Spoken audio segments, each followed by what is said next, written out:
Olá! Hoje a gente vai mergulhar numa ideia muito poderosa do livro Escolha-se, de André Paes Leme. É sobre uma jornada para descobrir uma verdade que, na verdade, já está dentro de nós. O livro pega ensinamentos espirituais super antigos e transforma num guia prático para a gente se conhecer melhor. Vamos lá? Muitos são chamados, mas poucos são escolhidos. Quase todo mundo já ouviu essa frase, né? Ela parece criar uma separação, como se existisse uma força maior que aponta o dedo e seleciona só alguns. Mas no livro Escolha-se, essa frase não é uma sentença, é um enigma, e a resposta para ele pode mudar tudo. E é aqui que a coisa fica interessante.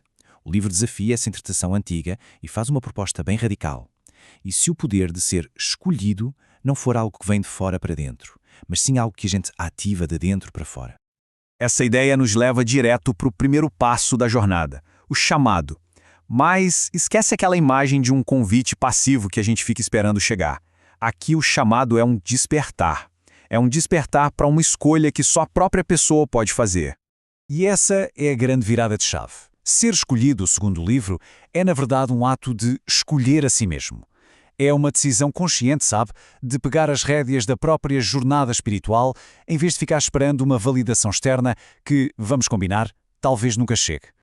Olha só, aqui a gente vê bem essa encruzilhada. De um lado tem o caminho que todo mundo conhece, viver buscando a aprovação dos outros, naquela zona de conforto que os outros definiram. Do outro lado tem um caminho menos explorado, mas muito mais gratificante, o da autodescoberta, guiado pela nossa bússola interna. É nessa escolha que a aventura de verdade começa.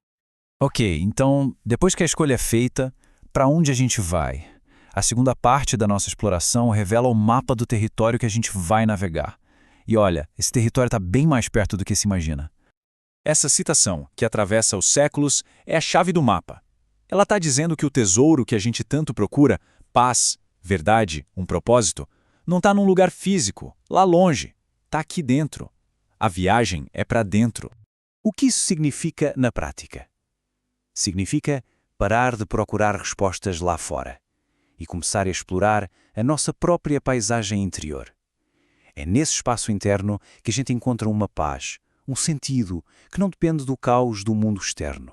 Tá, mas como se navega nesse reino interior? O livro dá um guia prático com 3 passos. Primeiro, silenciar o barulho de fora para conseguir ouvir alguma coisa. Segundo, sintonizar naquela voz sutil da nossa intuição. E o terceiro passo, que talvez seja o mais difícil, ter a coragem de confiar nessa voz, mesmo quando o mundo inteiro diz o contrário.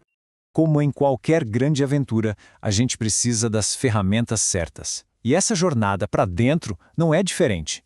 Vamos descobrir agora quais são os instrumentos que o livro oferece para essa transformação. O livro apresenta 5 práticas que são essenciais. Pensa nelas como as ferramentas da nossa caixa. São elas a atenção plena, que ele chama de vigilância, a autorresponsabilidade, o desapego, o perdão e a compaixão. Vamos dar uma olhada mais de perto em algumas delas. A primeira ferramenta é a atenção plena, ou a vigilância. O livro dá uma nova roupagem para o antigo conselho vigiai e orai. É como um convite para a gente observar os nossos pensamentos e emoções sem ficar julgando, sabe? É simplesmente estar presente, sem se deixar levar pelas reações automáticas. A segunda ferramenta é a autorresponsabilidade. E essa aqui, olha, é uma mudança de mentalidade radical. É deixar de se ver como vítima das circunstâncias e passar a reconhecer o nosso poder como co-criadores da nossa própria realidade.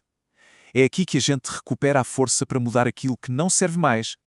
E aí vem a terceira ferramenta, o desapego. E atenção, desapego não é sobre não se importar com nada, pelo contrário, é sobre se libertar.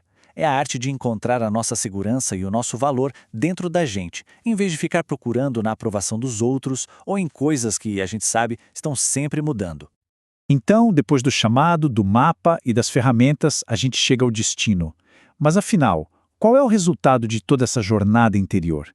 O que se ganha quando nos escolhemos? E essa promessa antiga resume muito bem o destino dessa jornada. Só que a verdade aqui não é uma ideia abstrata, filosófica.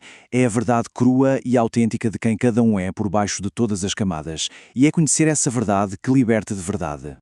E a liberdade que a gente está falando é essa. É deixar de ser passageiro dos próprios padrões inconscientes e assumir o volante da vida. É a diferença enorme entre reagir no impulso e responder com consciência. é encontrar aquela paz que só vem quando a gente vive alinhado com o nosso propósito. Esse quadro aqui resume bem o antes e o depois da jornada. A ansiedade de buscar aprovação dá lugar a uma paz que vem de dentro. As reações explosivas são substituídas por respostas mais pensadas. E aquele medo constante do que os outros vão pensar se transforma na coragem de ser quem se é. Simples assim. E talvez a ideia mais libertadora de todas seja essa aqui. A jornada não é para se transformar em alguém novo, melhor ou diferente. É um processo de desaprender, de tirar as máscaras, as crenças que não são nossas, para finalmente deixar aparecer a essência autêntica que sempre esteve ali. E assim, a gente termina com uma pergunta que na verdade é um convite. Depois de ver esse mapa, qual é a parte da sua própria verdade interior que está aí pedindo para ser ouvida? Que aspecto de si mesmo está só esperando para ser descoberto e vivido? A jornada, lembre-se, começa sempre como escolha.